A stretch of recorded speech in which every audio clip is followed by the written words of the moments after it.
Hello my dear students, so finally आप लोगों के 10th बोर्ड से आप लोग फ्री हो गए हैं and now you have entered in the class 11th। तो अगर आपने क्लास 11th में PCB कॉम्बिनेशन चूज़ किया है, यानी आप फ्यूचर डॉक्टर बनना चाहते हैं, तो यू ऑल नो कि उसके लिए आपको नीट एग्ज़ाम क्रैक करना बहुत ज़रूरी है। इंडिया के जितने भी मेडिकल कॉलेजेस हैं बच्चों, वेदर गवर्नमेंट और प्राइवेट, इवन अब तो इंडिया के बाहर से भी अगर किसी को मेडिकल डिग्री लेनी है तो भी नीट एग्ज़ाम क्वालिफाई करना बहुत ज़रूरी है। सो अगर आपने PCB डॉक्टर बनने के लिए लिया है तो आज से अभी से अपनी नीट की प्रिपरेशन स्टार्ट कर दीजिए, बहुत ज़रूरी है। ज़्यादा टाइम वेस्ट नहीं करना है। आप लोग पढ़ ही रहे होंगे, आए दिन न्यूज़पेपर में आ रहा है कि नीट को क्रैक करने के लिए क्वालिफायर्स बढ़ते जा रहे हैं। अगर हम 2022 में देखें तो इस साल लगभग 18 लाख बच्चों ने नीट एग्ज़ाम के लिए अप्लाई किया है ना। तो धीरे धीरे जब आप नीट अटैम्प्ट करेंगे तब तक ये नंबर और ज़्यादा बढ़ता जाएगा, ठीक है। तो कंपटीशन टफ होता जा रहा है, तो उसके लिए तैयारी भी स्ट्रांग होनी चाहिए।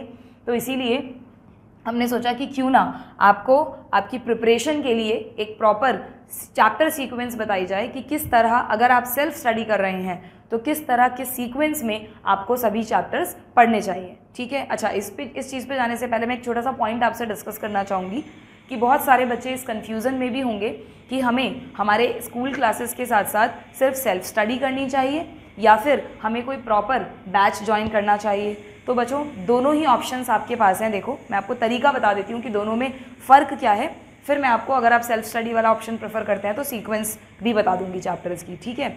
तो अगर आप अभी कन्फ्यूज़न में हैं, मैं समझती हूँ अभी आप 10th स्टैंडर्ड से फ्री हुए हैं, छोटे बच्चे ही हैं, है ना, और जस्ट 11th में एंटर होते ही एकदम से इतनी सारी अलग अलग चीज़ें आप लोगों के ऊपर आ गई होंगी, बर्डन सा लग रहा होगा कि सारी चीज़ें कैसे हम कवर करेंगे। तो आराम से धीरे धीरे चीज़ों को समझो, मैनेज करो, सब हो जाएगा, उसकी टेंशन मत लो। टेंशन लेनी है तो ये लो कि आज मैंने क्या डिसाइड किया, ये टारगेट पूरा हुआ कि नहीं हुआ, ठीक। तो अगर आप, जो मैंने आपको दो ऑप्शंस कहे कि भाई या तो सेल्फ स्टडी करेंगे या कोई बैच ज्वाइन करेंगे, ठीक है। अगर आप सेल्फ स्टडी कर रहे हैं तो उसके लिए क्या ज़रूरी है कि आप इतने तो इंटेलिजेंट नहीं होंगे कि सिर्फ NCERT से आपने सब कुछ पढ़ लिया और सब कुछ खुद ही समझ लिया, दैट इज़ नॉट पॉसिबल। तो कहीं ना कहीं से तो आप लेक्चर्स देखेंगे ही। तो हमारे कंपटीशन नीट के यूट्यूब चैनल पर प्लेलिस्ट ऑप्शन पे अगर आप जाएंगे तो वहाँ पर हमने फिज़िक्स के, केमिस्ट्री के and biology, botany and zoology दोनों आ गया उसमें, इन सभी के प्लेलिस्ट में कंप्लीट लेक्चर्स अपलोड कर रखे हैं। पूरा आपका 11th का सिलेबस, 12th का syllabus completely with quality content. ऐसा नहीं कि फ्री लेक्चर्स हैं तो है ना, उनको हम बनाने में हमने मेहनत नहीं की। हमारी टीम ने बहुत ही मेहनत से, बहुत ही अच्छे से, बिल्कुल उतने ही ट्रू एफर्ट से जितना हम बच्चों को हमारे बैचेस में पढ़ाते हैं, आप लोगों के लिए लेक्चर्स बनाए हैं, ठीक है। आप लेक्चर्स एक बार देखिएगा ज़रूर प्लेलिस्ट में जाकर। तो अगर आप सेल्फ स्टडी करना चाहते हैं बच्चों, तो आपको डिसिप्लिन और डेडिकेशन बहुत ज़्यादा चाहिए होगा, क्योंकि कोचिंग ज्वाइन करने पर तो फिर भी ऐसा होता है कि एक आपके पास एक बाउंडेशन होता है कि ये काम करना ही है इस टाइम पर।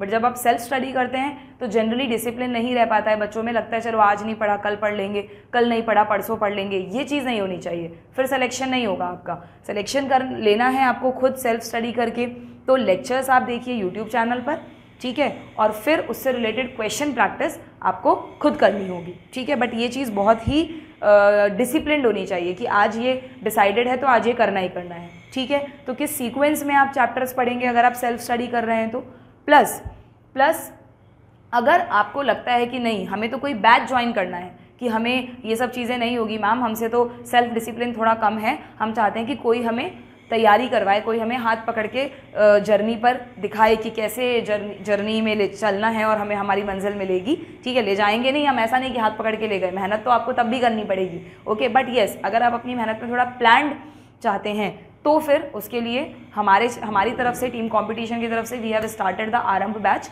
26 ऑफ मे को बैच स्टार्ट हुआ, 26 of May the beginning of the batch. और इससे रिलेटेड जो भी हम इस बैच में किस तरह बच्चों को पढ़ाते हैं, क्या क्या फीचर्स हैं, क्या क्या चीज़ें अवेलेबल करवाते हैं, उससे रिलेटेड वीडियो का लिंक मैंने डिस्क्रिप्शन बॉक्स में डाल दिया है। आप उस वीडियो को देखें, समझें और फिर डिसाइड करें कि आपको सेल्फ स्टडी पैटर्न अपनाना है या फिर बैच ज्वाइन करना है, ठीक है। तो आ जाते हैं हम चैप्टर सीक्वेंसेस पर कि अगर आप सेल्फ स्टडी कर रहे हैं, अगर आप यूट्यूब चैनल से पढ़ रहे हैं, तो आपको किस अकॉर्डिंग बायोलॉजी कंप्लीट करनी है अपनी, ठीक है। हो सकता है इस सीक्वेंस में आप अपने अकॉर्डिंग कुछ चेंजेस कर सकते हैं, बट ये हमारे खुद के एक्सपीरियंस पर, जो हमने अभी तक इतने सालों से हम पढ़ा रहे हैं, उसके अकॉर्डिंग हमने डिज़ाइन किया है कि भाई इस चैप्टर के बाद बच्चा ये पढ़ेगा तो उसको ज़्यादा अच्छे से चीज़ें समझ में आएंगी। ठीक है, तो सबसे पहले जो चैप्टर आपको उठाना है बच्चों, वो that is the very first chapter of 11th NCERT, living world. ठीक है, सबसे पहले आप लिविंग वर्ल्ड से ही शुरू करें। अच्छा, एक और चीज़, अगर मैं आपको एक बार 11th NCERT में ही बताऊं कि बायोलॉजी में एग्जैक्टली आपको पढ़ना क्या है, अगर आपके पास बुक है तो एक बार बुक उठा लो, इंडेक्स अपने सामने खोल के रखो तो ज़्यादा अच्छे से समझ में आएंगी चीज़ें। ठीक है, तो अगर आप 11th क्लास के सिलेबस को देखें ना बच्चों, तो 5 यूनिट्स आपके कंप्लीटली आपको पढ़नी होती हैं 11th में। First unit is related to the diversity of living world, जो आपने 9th में ऑलरेडी थोड़ा बहुत प्लांट किंगडम, एनिमल किंगडम पढ़ा था, बिल्कुल वही होगा। ठीक है, second unit is about the histology, यानी कि टिश्यूज़ कैसे होते हैं प्लांट्स में, एनिमल्स में, कौन सा टिश्यू क्या काम करता है, ये भी आपको ध्यान हो तो आपके 9th स्टैंडर्ड में टिश्यू चैप्टर था। थर्ड यूनिट जो है that is cell biology, cell का स्ट्रक्चर, सेल का फंक्शन, जो भी सेल के अलग अलग कंपोनेंट्स हैं उनसे रिलेटेड पूरी नॉलेज आपको होनी चाहिए, पूरी बायोलॉजी का बेसिक है ये यूनिट। ठीक है, सेल बायोलॉजी। और फिर जो 4th और 5th यूनिट आपके हैं they are related to the physiology, जो आपने 10th स्टैंडर्ड में लाइफ प्रोसेसेस, आई थिंक ज़्यादातर बच्चों का फेवरेट चैप्टर हुआ करता है वो, क्योंकि वहाँ पर सब कुछ कॉन्सेप्चुअली पढ़ना होता है। तो लाइफ प्रोसेसेस में आपने जो वहाँ एक चैप्टर पढ़ा था ना, वो आपके 11th में 2 यूनिट्स बन गई हैं, एक प्लांट से रिलेटेड, एक एनिमल्स, यानी एनिमल्स में भी मेनली ह्यूमन से रिलेटेड। ठीक है, तो आपको अपने पूरे साल में ये 5 चीज़ें कंप्लीट करनी हैं। अब उसे आप कैसे पढ़ेंगे, तो सबसे पहले तो आप शुरुआत फर्स्ट चैप्टर से करना, क्योंकि फर्स्ट चैप्टर में आपको बायोलॉजी का या लाइफ का पर्पस बताया है कि लाइफ एग्जैक्टली क्यों है, क्या क्राइटेरिया है लाइफ के, कैसे बायोलॉजिस्ट ने डिसाइड करा कि भाई ये लिविंग है, ये नॉन लिविंग है। बहुत ही इंटरेस्टिंग सा चैप्टर है और बहुत छोटा सा चैप्टर है, आसानी से समझ में आ जाएगा। शुरुआत थोड़ी आसानी से करोगे तो कॉन्फिडेंस आएगा कि हाँ भाई हम बायोलॉजी लेकर हमने गलती नहीं की। ठीक है, कई बच्चों को ऐसा लगता है ना बहुत बार कि बहुत थ्योरेटिकल सब्जेक्ट है, ऐसा है नहीं। आप अगर चीज़ों को बायोलॉजी की पूरी ब्यूटी उसके टर्म्स में छुपी है, अगर आपने बायोलॉजी के टर्म्स को पकड़ना सीख लिया तो आप कभी भी बायोलॉजी में दिक्कत नहीं आएगी, आपको हमेशा क्वेश्चन सही करेंगे। ठीक है, तो पहला आप चैप्टर पढ़िएगा लिविंग वर्ल्ड। क्लियर। अब लिविंग वर्ल्ड फर्स्ट यूनिट का फर्स्ट चैप्टर है, उसके बाद फर्स्ट यूनिट में plant kingdom, animal kingdom, biological classification, ये सारे चैप्टर्स हैं, बट अभी उन्हें मत उठाना। ठीक है, उन्हें मैंने यहाँ पर बाद में रखा है। ये देखो, ये जो तीनों चैप्टर हैं which are related to the diversity, इनको मैंने इसलिए बाद में रखा है क्योंकि अगर आप इनसे शुरुआत करते हैं ना तो इन तीनों में भरपूर एग्जाम्पल्स भरे पड़े हैं, खूब सारे, क्योंकि ये है ही आपको डाइवर्सिटी के बारे में बताना चाहते हैं कि पूरी दुनिया में कौन कौन से प्लांट्स हैं, कौन कौन से एनिमल्स हैं, बैक्टीरिया कौन कौन से हैं। तो क्या होता है, बच्चा थोड़ा टेंशन में आ जाता है कि यार इसमें तो एग्जाम्पल्स ही एग्जाम्पल्स हैं, किसी ने सही कहा था कि हमें बायो नहीं लेना था। ठीक है, ऐसा नहीं है, वो नो डाउट इसमें एग्जाम्पल्स हैं, लेकिन अब जो एनटीए का रिकरेंट पैटर्न है ना, उसमें एग्जाम्पल्स सिर्फ वही पूछे जाते हैं जो एनसीईआरटी में, और उनको भी समझने का, याद करने का कुछ ना कुछ लॉजिक होता है, ऐसे रटना नहीं होता है कि इसमें ये है। उनके फीचर्स के साथ साथ आप लोगों को ईजीली समझ में आ जाएगा कि ये क्यों इसका मेंबर है। ठीक है, आप धीरे धीरे कोरिलेट करना सीख जाओगे, बट इसीलिए पर इसको सीखने में आपको टाइम लगेगा, तो इससे आप शुरुआत मत करना अभी। ठीक है, वरना आपको नहीं समझ में आएंगी चीज़ें। सबसे पहले शुरुआत करना आप सेल बायोलॉजी से, बहुत इंटरेस्टिंग, बहुत ही बढ़िया यूनिट है सेल बायोलॉजी, जिसके 3 चैप्टर्स आपके कोर्स में हैं बच्चों। First chapter is related to the structure, cell का structure. Second is the cell cycle, मतलब वैसे बायोमॉलिक्यूल्स है बट दोनों को पहले आप साथ में पढ़ना, सेल का स्ट्रक्चर, सेल डिवाइड कैसे करती है, और फिर बायोमॉलिक्यूल्स। अगेन जो बायोमॉलिक्यूल्स है वो थोड़ा सा थ्योरेटिकल चैप्टर है बट बहुत इंपॉर्टेंट है। ये क्यों इंपॉर्टेंट है बच्चों, सेल का स्ट्रक्चर आपको पता है बट आपको यही नहीं पता कि सेल बनी किसकी है। जैसे मैं जनरली पढ़ाती हूँ जब बच्चों को सेल, तो मैं क्या बोलती हूँ कि भाई सेल को एक बॉल की तरह इमेजिन करो आप, एक स्फेयर की तरह, हॉलो, सॉलिड नहीं। ठीक है, उसके अंदर साइटोप्लाज्म है, भरा हुआ है, और उसमें बहुत सारे ऑर्गेनल्स तैर रहे हैं, स्विमिंग कर रहे हैं ऑर्गेनल्स। ठीक है, और एक छोटी सी बॉल, अगर हम यूकैरियोटिक सेल की बात करें तो एक छोटी सी बॉल भी उसके अंदर तैर रही है, वो छोटी बॉल भी अगेन हॉलो है और उसे आप न्यूक्लियस कहते हैं। ठीक है, और फिर उस न्यूक्लियस के अंदर बहुत सारे थ्रेड्स हैं जिनको आप डीएनए वगैरह कहते हैं। तो इस तरह से इस चैप्टर में मैंने सिर्फ इसलिए बताई ये चीज़ आपको कि जब आप सेल बायोलॉजी उठाएंगे ना तो आपको बहुत सारी इंटरेस्टिंग चीज़ें पढ़ने को मिलेंगी, बट हाँ आपको उस एंगल से उन चीज़ों को समझना भी ज़रूरी है। ठीक है, तो आपको ये सब तो समझ में आ गया कि सेल एक बॉल है, लेकिन आपको यही नहीं पता कि वो जो बॉल की कवरिंग है वो किसकी बनी है। जैसे अगर आपके हाथ में प्लास्टिक बॉल है तो आप कहेंगे मैम प्लास्टिक की बनी है, तो सेल मेम्ब्रेन भी तो पता होनी चाहिए ना किसकी बनी है। तो सेल मेम्ब्रेन किसकी बनी है, हम बोलते हैं प्रोटीन्स की, कार्बोहाइड्रेट्स की, लिपिड्स की।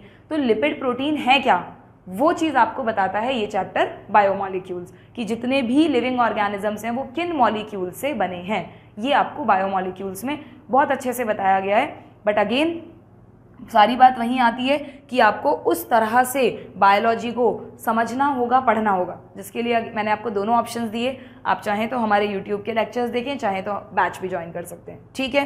बट येस, आपको सेल बायोलॉजी पे अच्छी खासी पकड़ बनानी होगी बच्चों, अगर आप नीट क्रैक करना चाहते हैं तो। बिल्कुल जितने भी आगे के चैप्टर्स हैं, हर चैप्टर सेल के स्ट्रक्चर से लिंक्ड है, ठीक है। तो सबसे पहले आप इसी को कंप्लीट करिएगा, इस पूरी यूनिट को, ठीक। देन फिर आप डाइवर्सिटी पर जाइएगा, ओके, जो कि एनसीईआरटी की फर्स्ट यूनिट है, बट उससे फिर आप डाइवर्सिटी उठाइएगा। डाइवर्सिटी में फिर आपको समझने में मज़ा आएगा कि पूरी दुनिया में 5 किंगडम्स हैं, है ना। हमारी जो बायोलॉजी की दुनिया है उसमें अलग अलग 5 किंगडम्स हैं। एक किंगडम्स नेचर ने बना दिया बैक्टीरिया का, वही उसके राजा प्रजा सब बैक्टीरिया हैं, उसके सारे होल सोल मेंबर्स, ओके। एक किंगडम दे दिया यूनिसेल्युलर यूकैरियोट्स को, ठीक है, प्रोटिस्टा आपको पता है। एक किंगडम फंजाई का बना दिया, एक किंगडम प्लांट्स का, एक किंगडम एनिमल्स का, जिसमें हम भी आते हैं। तो वो सारी चीज़ें आपको यहाँ पढ़ने को मिलेंगी, ठीक है। उसमें से प्लांट और एनिमल किंगडम को you have to study in detail, clear. But yes, I accept कि इसमें बहुत सारे एग्जाम्पल्स आएंगे।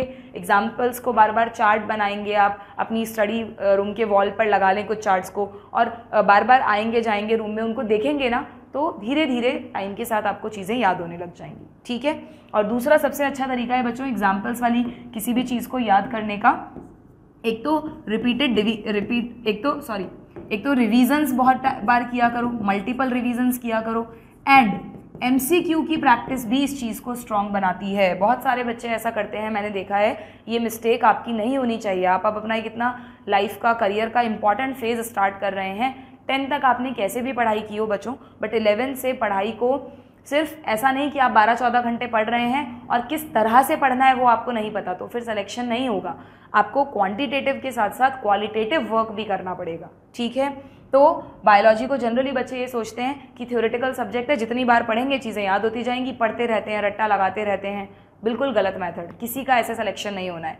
आपको चीज़ें समझनी होगी, और समझने के साथ साथ तुरंत, जैसे आप फिजिक्स केमिस्ट्री में क्वेश्चन प्रैक्टिस करते हैं, बायोलॉजी में भी करिए। आप देखना, फील द डिफरेंस। आप जब करेंगे ना क्वेश्चंस, तो आपको पता चलेगा कि यार क्वेश्चन करने से ये कॉन्सेप्ट कितना अच्छे से समझ में आ गया हमको, ठीक है, ओके। क्वेश्चंस के लिए आप कुछ भी एक स्टैंडर्ड अपनी बुक ले सकते हैं कि भाई बायोलॉजी में मुझे ये बुक फॉलो करनी है, फिजिक्स में ये करनी है, केमिस्ट्री में ये करनी है, जो भी आपके मेंटर्स, आपके टीचर्स हैं, आपको गाइड करते हैं उस अकॉर्डिंग। बट एक ही बुक पे स्टिक रहना। एनसीईआरटी तो लेनी है, क्वेश्चन प्रैक्टिस के लिए कोई और बुक, ठीक है, कोई मॉड्यूल्स जो भी आप फॉलो कर रहे हैं, व्हाटएवर, बट 10 चीज़ें नहीं होनी चाहिए आपके पास, कोई एक चीज़ पर फोकस्ड, ठीक है। देन डाइवर्सिटी जब आप पढ़ लेंगे, उसके बाद जो आपके 11th एनसीईआरटी में सेकेंड यूनिट है ना, उस सेकेंड यूनिट में एक तरह से वो स्ट्रक्चरल ऑर्गेनाइजेशन से रिलेटेड है कि प्लांट्स और एनिमल्स के इंटरनल स्ट्रक्चर कैसे बने होते हैं, एक्सटर्नल इंटरनल दोनों मान लो। तो उसमें आपके 2 चैप्टर्स तो बच्चों प्लांट से रिलेटेड हैं, मॉर्फोलॉजी एंड एनाटमी। मीनिंग समझते हैं ना आप इन 2 वर्ड्स का। मॉर्फोलॉजी का मतलब एक्सटर्नल फीचर्स, और एनाटमी वर्ड का मतलब होता है इंटरनल फीचर्स। और इन चैप्टर्स में मेनली फ्लावरिंग प्लांट्स की बात की गई है। Flowering plants you know, angiosperms, ठीक है। तो एंजियोस्पर्म्स जो हैं उनकी एक्सटर्नल स्ट्रक्चर से रिलेटेड चीज़ें हैं, प्लस इंटरनली टिश्यूज़ जो आप 9th में पढ़ते थे, मेरिस्टेमेटिक टिश्यू, परमानेंट टिश्यू, है ना, उनको थोड़ा सा डिटेल में बताया गया है, ठीक है। अब बिल्कुल इंडिपेंडेंटली अपने आप मत पढ़ना प्लीज़, लेक्चर्स देख कर ही पढ़ना, क्योंकि अपने आप पढ़ोगे तो आधी बातें सिर के ऊपर से जाएंगी, वो नीट में सिलेक्शन नहीं करवा पाएगा तुम्हारा, ओके। अपने आप पढ़ने का मतलब है सेल्फ स्टडी कर रहे हो, बट कोई आपको गाइड करने वाला तो होना ही चाहिए ना, जो आपको लेक्चर्स आप जिनके देख सकें, तो इसलिए वो बहुत ज़रूरी है। प्लस एनसीईआरटी पढ़ना है, क्लियर। ये 2 चीज़ें समझ में आ गई। अब क्योंकि ये दोनों चैप्टर प्लांट से रिलेटेड हैं, तो जब आप इन दोनों को पढ़ेंगे तो आपके दिमाग में एकदम प्लांट्स की पूरी इमेज क्लियर होगी कि अच्छा प्लांट में ये टिश्यू यहाँ है, ये टिश्यू यहाँ है, जाइलम फ्लोएम कौन क्या कर रहा है। तो तुरंत उसके बाद उठा लेना plant physiology, very very important. Plant physiology में ये 2 और ये 3 टोटल 5 चैप्टर्स हैं आपके इन द प्लांट फिजियोलॉजी, ठीक है। फिजियोलॉजी वर्ड का मतलब पता है ना, प्रोसेसिंग। कोई भी अपने लाइफ को चलाने के लिए, लाइफ की प्रोसेसिंग के लिए जो हमारे अंदर मेटाबॉलिक एक्टिविटीज़ होती हैं, that is the part of physiology, study of life processes, okay.